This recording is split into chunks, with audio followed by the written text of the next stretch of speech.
Once upon a time, there was a girl named Mary. Mary is a beautiful girl and she is the only daughter and child of her parents. Mary is the type of child who misbehave and expects to be praised for it.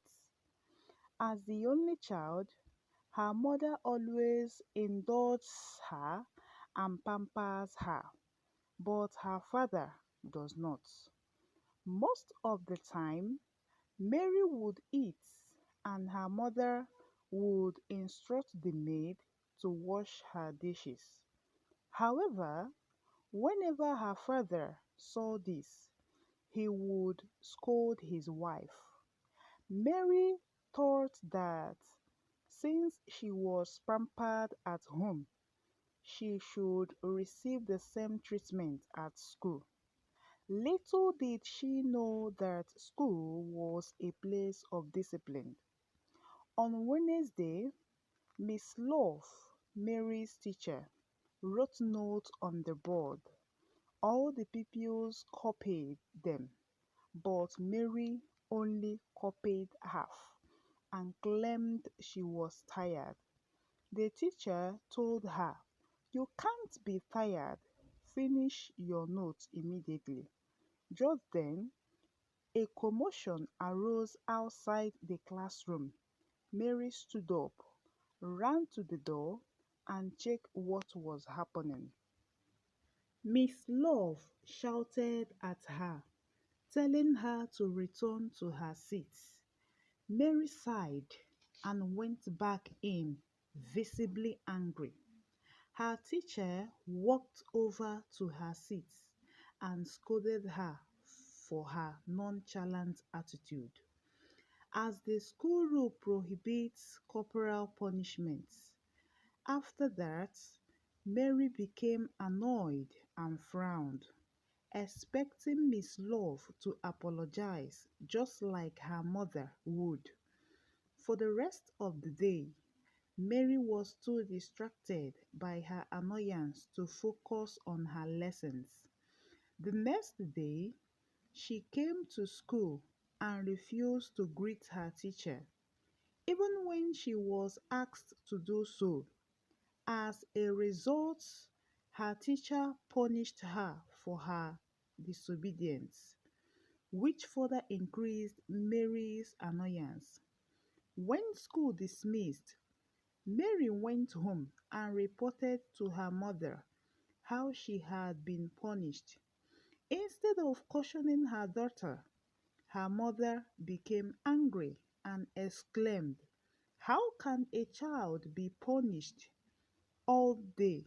Without hearing the teacher's side of the story, she went to the school and reported the incident to the management. The management called Miss Love into their office and asked her to explain what had happened. She provided a detailed account of the incident and they advised her that as educators, they must always prioritize the needs and feelings of their students and parents. They cautioned her to be mindful of how she interacts with the children as they strive to provide a supportive and inclusive learning environment. Whenever Miss Love taught, Mary would often cover her ears with her hands, and her teacher would focus on the students who were eager to learn, as she didn't want to risk losing her job due to conflict with Mary. One day, Mary realized that she was struggling academically. Her performance had declined significantly compared to her previous standards. She began to wonder why this was happening but couldn't find an explanation. Mary's father promised her many rewards, including bags, shoes, clothes, and a teddy bear. if she achieved first or second position in her class, as she had done previously. However, because she refused to pay attention to her teacher, which she disliked, Mary scored 10th out of 15. She was devastated and did not receive any gift from her father. It pained her. Her father asked her why she had performed so poorly. Mary explained that she hated her teacher. Her father corrected her, saying, "Hating your teacher will only lead to failure." As he was still speaking, his wife entered the room and said, "Mary's teacher isn't wise. She doesn't know how to guide the children. All she knows is punishment."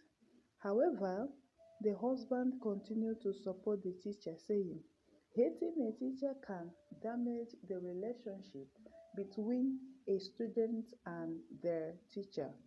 He also added that it is a teacher's responsibility to discipline students when they misbehave. He encouraged Mary to always pay attention to her teacher. When school resumed, Mary sat in a separate seat and found it challenging to interact with her teacher. Although the teacher didn't initiate interaction with Mary, she engaged with the other students. Mary felt isolated, as if she was now alone in her class. She observed that the other children had a good relationship with the teacher, and she realized that isolating herself only made the situation worse. One day, the pupils gathered around the teacher, discussing with her. Mary joined in, and the teacher was surprised to see her, but she didn't say anything. In the afternoon, after school, the teacher gathered the pupils again and began offering them words of advice. Mary joined in once more. After the teacher finished speaking, Mary approached her and said, "Your story is nice." The teacher nodded in appreciation, wondering why Mary had suddenly started showing interest in her. Mary began initiating conversations with the teacher, often approaching her even when the teacher was alone. One day, the teacher asked Mary why she had decided to start talking to her. Mary simply replied that she had chosen to change her behavior. The teacher praised Mary, saying that was the best decision she could have made. The teacher encouraged Mary to continue behaving well. From then on, Mary started paying attention to her teacher, knowing that her father would reward her at the end of the academic term. Mary's hard work paid off, and she took the overall first position. Her father gave her many gifts as a reward. Parents should guide their children well and maintain a positive relationship with their teachers. If parents show hatred or hostility towards teachers, their children may adopt the same attitude, which can negatively impact their academic performance and relationship with their teachers. And to the children, don't dislike your teacher just because she gave you punishments. Everyone needs discipline to behave well. Punishment is a way we learn valuable lessons. So, don't dislike, hate, or hold grudges against your teacher just because she punished you. She punished you to help you learn and improve. If you hold grudges against her, you can never reach your full potentials. Thank you for taking the time to listen to our story. Don't forget to show your support by liking, sharing,